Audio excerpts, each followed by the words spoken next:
हातकणंगले लोकसभा मतदारसंघातील महायुतीचे अधिकृत उमेदवार धैर्यशील माने यांना प्रचंड मतांनी विजयी करण्याचा संकल्प करत निर्धार बैठक संपन्न झाली।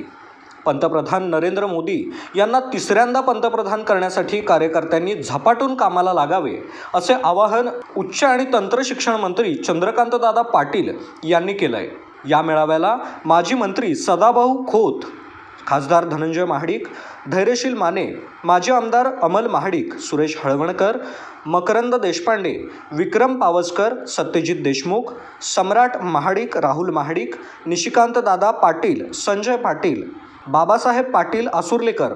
सुरेशदादा पाटील, अशोकराव माने, राजवर्धन निंबाळकर, राहुल चिकोडे, रवींद्र माने, आनंदराव पवार, योगेश जानकर, उत्तम कांबळे यांच्यासह अन्य मान्यवर आणि कार्यकर्ते मोठ्या संख्येने उपस्थित होते।